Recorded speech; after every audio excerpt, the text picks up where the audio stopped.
एक और साल बीत गया और हम सब फिर उसी मोड़ पर आके खड़े हुए हैं। दिमाग में फिर वही सोच, अगला साल अलग होगा।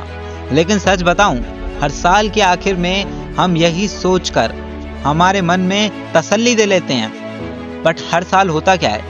2022 में भी हमने यही सोचा था, 2023 में भी हमने यही सोचा, 2024 में भी, और अब 2025 में भी वही सोच दोबारा दोहराई जा रही है। लेकिन क्या होता है, साल बदलता है, कैलेंडर बदलता है, लेकिन हमारी आदतें वैसी की वैसी रहती हैं और फिर वही साइकिल रिपीट होता है।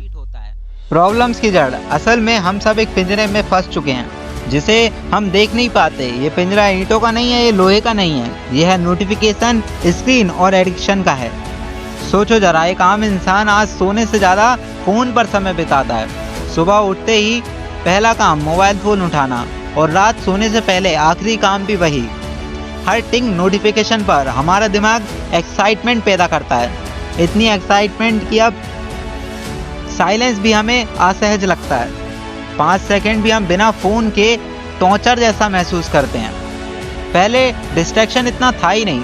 पहले की तुलना की जाए तो अपने स्कूल, मोहल्ले के दोस्त तक ही सीमित थी बात। अब पूरी दुनिया हमारे सामने आती है, किसी की कार, किसी का बंगलो, किसी की सक्सेस स्टोरी। पहले स्क्रीन पर हम वो सब चीज़ें नहीं देख पाते थे, सक्सेस स्टोरी, कार, 19 की उम्र में करोड़पति बनना जैसे चीज़ें, और हमें लगता है कि शायद मैं पीछे रह गया हूँ। ये सबसे बड़ा धोखा है। असल में हमारी मेहनत कम नहीं है, लेकिन हमारा दिमाग रीप्रोग्राम हो चुका है, हमारा फोकस चोरी हो चुका है, हमारी एनर्जी उन चीज़ों में खर्च हो रही है जो हमें कभी संतुष्ट नहीं करेंगी। अब सिस्टम की चाल को समझो। हमें हमेशा ये इल्यूजन दिया जाता है कि बस थोड़ा और डिसिप्लिन लाओ, एक नया प्लानर ले लो, एक नया ऐप इंस्टॉल कर लो, एक नई हैबिट बना लो और सब बदल जाएगा। लेकिन ये एक इल्यूजन है, सिस्टम का सबसे पुराना और बड़ा हथियार है, क्योंकि जब हमें लगता है कि सॉल्यूशन हमारी रीच में है, हम उसी ट्रैप में फंसे रहेंगे। एक और रिजोल्यूशन, एक और टारगेट, एक और हैक, लेकिन साल दर साल वही पैटर्न दोबारा दोहराया जाएगा। पहला रियलाइजेशन, फ़ोन तुम्हारा दुश्मन है। ये मानना मुश्किल है क्योंकि हम फ़ोन को अपना दोस्त समझते हैं। नॉलेज देता है, एंटरटेनमेंट देता है, कनेक्शन देता है, लेकिन फ़ोन का असली खेल यही है कि हमें प्रेजेंट से डिस्कनेक्ट कर देता है। वो हमें या तो अतीत में धकेल देता है जहाँ रिग्रेट, मिस्टेक्स हैं, या भविष्य की चिंता में फेंक देता है जहाँ पर एंजाइटी और फियर है। लेकिन हैप्पीनेस सिर्फ एक जगह है, अभी में। पास्ट बदल नहीं सकता, फ्यूचर तुम्हारे कंट्रोल में नहीं है, सिर्फ यही पल तुम्हारा है जो आज तुम जी रहे हो, और फ़ोन यही तुमसे छीन लेता है। दूसरा रियलाइजेशन, फ़ोन तुम्हारा मालिक नहीं है, तुम फ़ोन के मालिक हो। आज फ़ोन तुम्हें कंट्रोल कर रहा है। हर नोटिफिकेशन पर तुम रिएक्ट कर रहे हो, हर वाइब्रेशन पर तुम खींचे चले जा रहे हो। लेकिन सच ये है कि फ़ोन तुम्हारा गुलाम होना चाहिए, तुम्हारे ऑर्डर पर काम करना चाहिए, ना कि तुम्हें कमांड देना चाहिए। अभी नोटिफिकेशंस को बंद करो, होम स्क्रीन पर जितने भी बेकार ऐप दिख रहे हैं उन्हें हटा दो, सोशल मीडिया ऐप्स को टाइम ब्लॉक में डालो।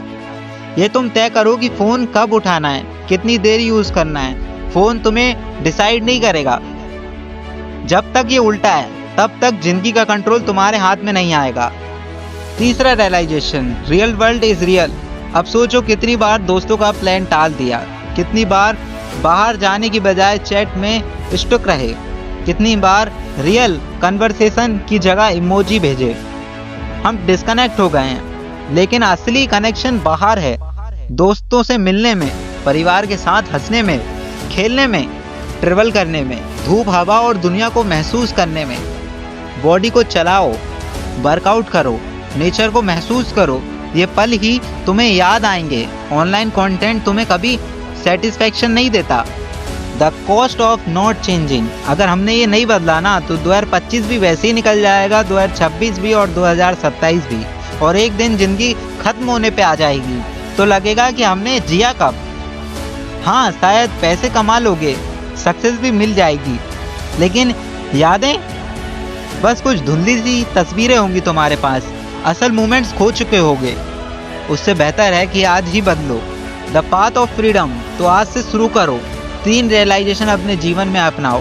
फोन तुम्हारा दोस्त नहीं दुश्मन है। दूसरा, फोन के मालिक बनो, नौकर नहीं।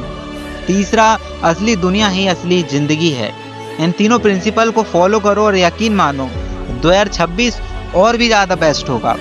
2025 क्यों नहीं, क्योंकि 2025 के 4 महीने बचे हैं मेरे भाई, और इन 4 महीनों को अच्छे से इस्तेमाल कर, ताकि भले ही तुम ये वीडियो देख रहे होगे जब 3 महीने बचे होंगे, 2 महीने बचे होंगे, पर उन 2-3 महीनों को इस्तेमाल करो ताकि 2026 की स्टार्टिंग में तुम जीरो से नहीं एक अलग लेवल से शुरू कर पाओ।